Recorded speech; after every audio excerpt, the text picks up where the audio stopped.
Salam sejahtera Malaysia, terima kasih kerana menonton video-video dalam channel ini. Sebelum kita mula, jangan lupa untuk tekan tombol subscribe, share, like, dan komen. Let's go! Salam sejahtera dan selamat pagi kepada semua pendengar. Terima kasih kerana singgah di dalam channel ini.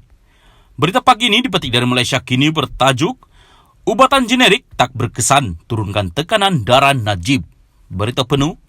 Peguam Bela Najib Razak, Muhammad Syafiee Abdullah mempertikaikan dakwaan Menteri Kesihatan Khairy Jamaluddin bahawa ubatan generik mampu untuk menurunkan tekanan darah bekas Perdana Menteri itu.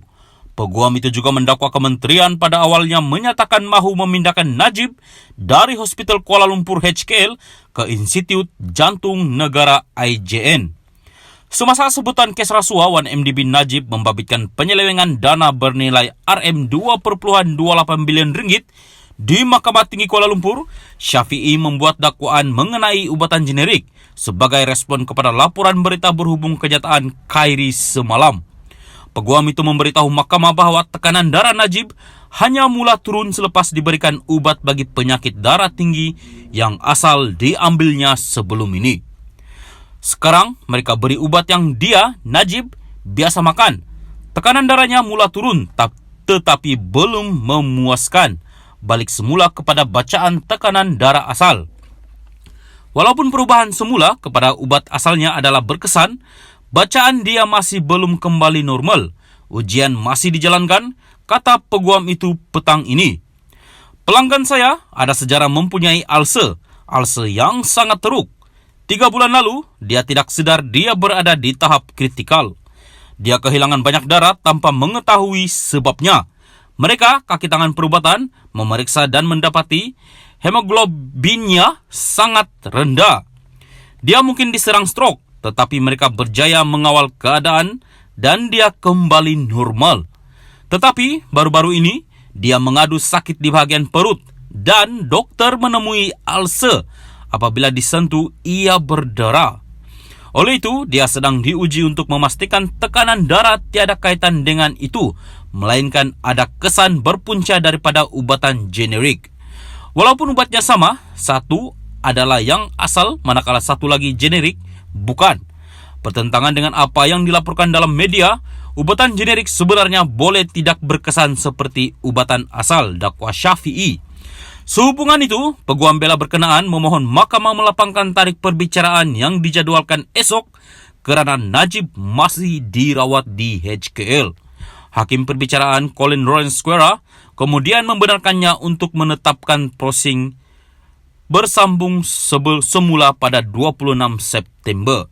Semalam, sebagai menjawab dakwaan anak tertuduh Noryana Najwa, Khairy menafikan bahawa ubatan Najib telah ditukar, tetapi sebaliknya menjelaskan tertuduh diberi ubat generik setara, sambil menambah bekas Perdana Menteri itu berada dalam keadaan stabil di HKL.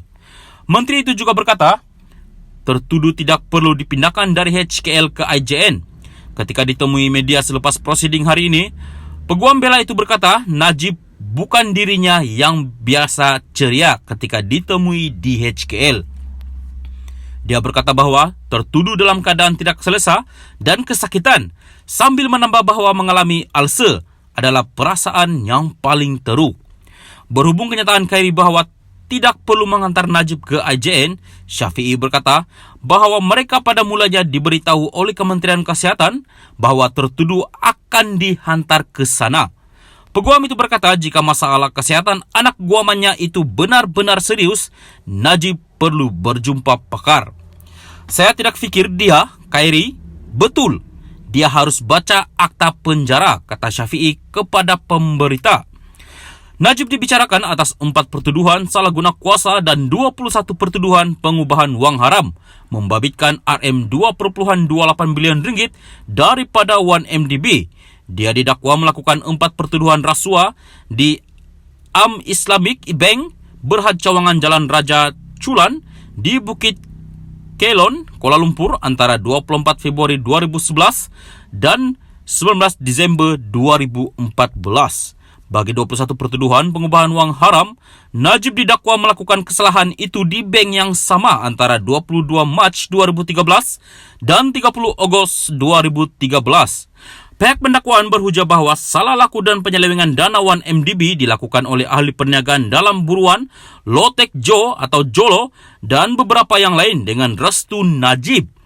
Pasukan pembelaan tertuduh bagaimanapun mendakwa bekas menteri, Perdana Menteri itu tidak mengetahui jenayah yang dilakukan di 1MDB dan penyelewengan itu hanya didalangi oleh Lo dan ahli pengurusan firma pelaburan negara itu yang lain. Kedua-dua 1MDB dan SRC International dimiliki sepenuhnya oleh Menteri Keuangan diperbadankan MOF Inc. Najib juga pernah menjadi Menteri Keuangan, pengurusi lembaga penasihat 1MDB dan berkhidmat sebagai penasihat emeritus kepada SRC International. Dia sedang menjalani hukuman penjara 12 tahun selepas Mahkamah Persekutuan pada 23 Ogos menolak rayuannya terhadap sabitan SRC International atas 7 pertuduhan jenayah serta hukuman penjara dan denda RM 210 juta ringgit sebagai ganti tambahan 5 tahun penjara. Susulan itu, pada 4 September lalu, Najib dilaporkan dimasukkan ke hospital di HKL. Sekian berita, sila teruskan bersama channel ini.